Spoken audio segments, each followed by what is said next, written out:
Nongeye kubaha ikaze nshuti bakuzi ba Peloton TV aho muherereye ku isi hose nkomeze mbifuriza amahoro imigisha ndetse no guha mukaronka mu byo mukora byose. Ngira ngo murabyibuka neza Lawrence Kanyuka ubwo yavugaga ko badatera ahubwo baterwa, kandi mu gihe batewe bazakwita umwanzi kumugeza aho yaturutse. Ibi yabivugaga ari kuvuga Mwenga, Shabunda na Nzibira, aho FARDC, abazarendo ndetse n'abarundi bahifashishaga mu kugaba ibitero mu bice bitandukanye bya M23 ndetse n'ibice bitandukanye bituwemo n'abaturage benshi.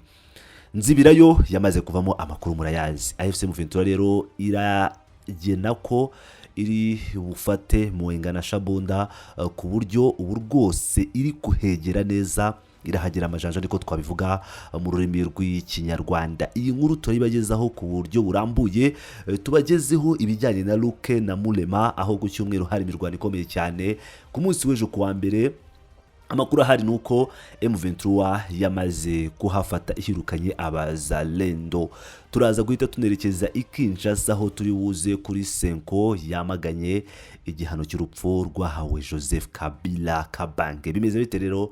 Reka twihute cyane tubagezaho izi nkuru breaking news. Reka duhere Luke na Mulema. Kuwa mbere tariki 6 Ukwakira 2025 uduce twa Luke na Mulema two muri territoire ya Masisi mu ntara ya Kivu y'Amajyaruguru twafashwe n'inyeshyamba za AFC M23 nyuma y'imirwano ikaze yazihuje n'ihuriro ry'ingabo za leta ya Repubulika ya Demokarasi ya Kongo, Wazalendo, FDLR ndetse na FARDC. Abaturage bo muri turiya duce babwiye Actualité.cd dukesha inkuru ko nyuma yifatwa rya turiya duce ingabo zo ku ruhande rwa leta zahise zisubira inyuma zerekeza mu duce twa Ngululu. Imirwano yasize M23 ifashe Luke na Mulema yamaze umunsi wose, ndetse amakuru avuga ko yatumye abaturage bakwira imishwaro, bamwe bahungira mu bihuru mu gihe abandi berekeje mu gace ka Ngululu gaherereye mu majyepfo ya Masisi. Kugeza ubu nta mubare ntakuka uratangazwa bahitanywe cyangwa abakomerekeye muri iyo mirwano. Muri Masisi M23 yarwanaga n'ihuriro ry'ingabo za leta ya Kinshasa, mu gihe nanone impande zombi zarimo zirwanira mu bice bikikije territoire ya Shabunda yo mu ntara ya Kivu y'Amajyepfo. Inyeshyamba za M23 bivuga ko zishaka kwigarurira centre ya Shabunda na Mwenga, ari naho duhita twerekeza. Imirwano yakomeje kuri uyu wa mbere tariki ya 6 Ukwakira hagati y'ingabo za FARDC n'inyeshyamba za M23 mu ishyamba rya Kibandamangobo, sinzi niba ariko bisoma, riherereye muri territoire ya Shabunda muri Kivu y'Amajyepfo. Nk'uko amakuru aturuka muri ako gace abitangaza, ingabo za leta zishyigikiwe n'inyeshyamba za Wazalendo cyangwa zifatanyije, uko barafatanyije ndetse na FDLR n'abarundi, zahanganye n'abarwanyi ba M23 zibabuza kugera ku murwa mukuru wa territoire ufatwa nk'ukungahaye cyane ku bucukuzi bw'amabuye y'agaciro muri Kivu y'Amajyepfo. Hagati aho urundi rugamba rwafunguwe uwo munsi Ilubimbe, Kibandamangobo, Lutunkulu na Mulambula. Aho hantu ngira reka masubiremo, ni Lubimbe, Kibandamangobo, Lutunkulu na Mulambula. Abakurikiranira hafi iyi mirwano bavuga ko abarwanyi b'ihuriro rya AFC M23 bagamije kwigarurira territoire ya Shabunda na Mwenga. Abatangabuhamya bavuga ko iyi mirwano yatumye abaturage benshi bava mu byabo, bikurikirwa n'ibikorwa byo gusahura imitungo y'abaturage by'inyeshyamba za Wazalendo na FARDC. Territoire ya Shabunda ni kamwe mu turere tunini ducukurwamo amabuye y'agaciro muri Kivu y'Amajyepfo, kazwiho kuba kabonekamo zahabu nyinshi na gasegereti. Bishatse kuvuga ko M23 gusingira izo zahabu na za gasegereti. Aka gace kagenzurwa cyane n'abarwanyi ba Wazalendo bo mu mutwe wa Laila Mtomboki. Media Congo.net ivuga ko byose byatangiye kwa gatandatu ushize, ubwo abarwanyi ba M23 bitwaje intwaro ziremereye n'izoroheje bagabaga ibitero ku birindiro bya FARDC na Wazalendo i Kabale na Walungu.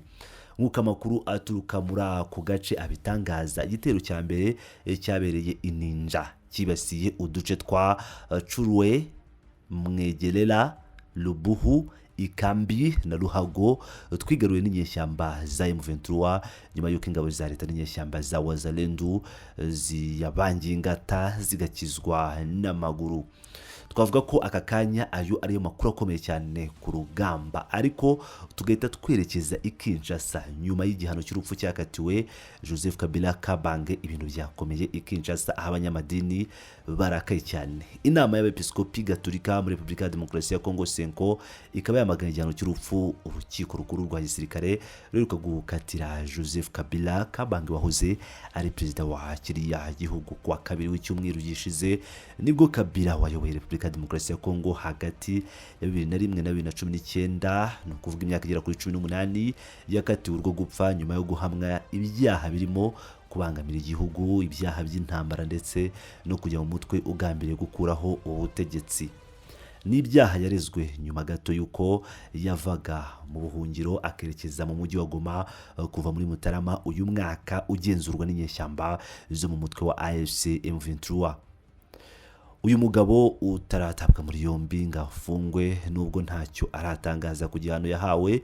Muri Kanama yari yavuze ko leta ya Kinshasa yahisemo kumurega ibyaha bikomeye nk'uburyo bwo guhisha ibyaha ubutegetsi buyobowe na Perezida Felix Antoine Tshisekedi Tshilombo bumaze igihe bukora. Senko ku ruhande rwayo yatangaje ko igihano Kabila yahawe kinyuranye n'indangagaciro z'ivanjiri. Bashimangira ko kiri mu mujyo wo kwihorera kandi kidateza imbere amahoro cyangwa ubumwe mu gihugu. Abasenyeri bayigize bavuze ko bashyigikiye ko haba ibiganiro bidaheza bigamije gukemura amakuba yugarije RDC.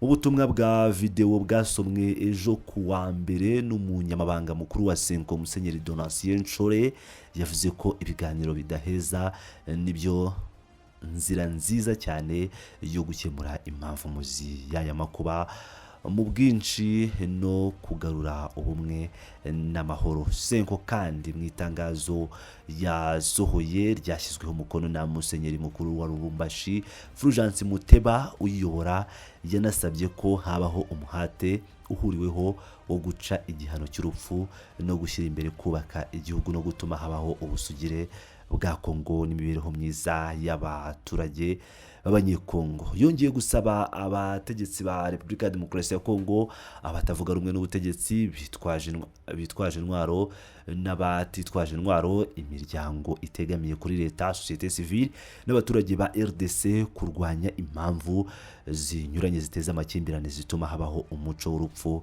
n'ibyago bikomeye by'uko igihugu cyacu kicikamo ibice. Igihano cy'urupfu Kabila yahawe cyanamaganwe n'umuryango Human Rights Watch uharanira uburenganzira bwa muntu.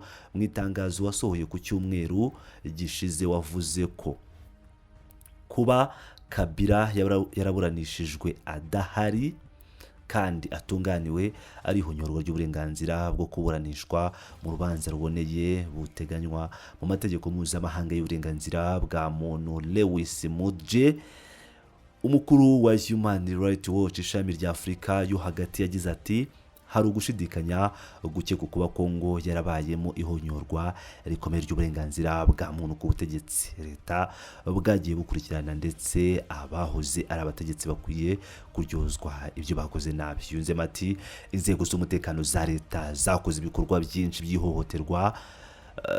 by'ihohotera mu gihe cy'imyaka 18 Kabila amaze ku butegetsi, ndetse Human Rights Watch n'abandi twakomeje gusaba ko habaho ubutabera, ariko kuryozwa ibyabaye gutakaza agaciro kose iyo gukozwe binyuze mu manza zisa n'ikinamico. Human Rights Watch yavuze ko gutakaza agaciro byabaye gutakaza agaciro, yavuze ngo ariko kuryozwa ibyabaye gutakaza agaciro kose iyo gukozwe binyuze mu manza zisa n'ikinamico. Ubwo avugaga bigenda urubanza rwahoze ari Perezida Kabila. Human Rights Watch ivuga ko igihe uru rubanza rwa Kabila rwabereye nacyo ubwacyo giteye amakenga, kuko Kabila akiri umuntu ukomeye muri politiki ya Kongo. Perezida Felix Tshisekedi akaba ashobora kuba amubona nk'uteje inkeke ya politiki muri iki gihe ahanganye na M23. Human Rights Watch yo yongeraho ko igihano cy'urupfu Kabila yakatiwe kigaragaza neza ko bikenewe ko Kongo yubaka inzego zikomeye bihagije ku buryo ziryoza abategetsi abo mu gihe cyashize nabo ubu ibyo bakoze no kureka gukoresha inkiko nk'intwaro zo kwihimura muri politiki. Ngira ngo rero murabyiyumvira ibijyanye na Senko ndetse n'ibyo abandi nka Human Rights Watch na societe civile barutseho ku bijyanye n'igihano cyafatiwe Joseph Kabila Kabange. Nk'ibisanzwe rero ni Pilot News TV, mukomeze mane nanjye ndabakunda cyane, muri abagaciro.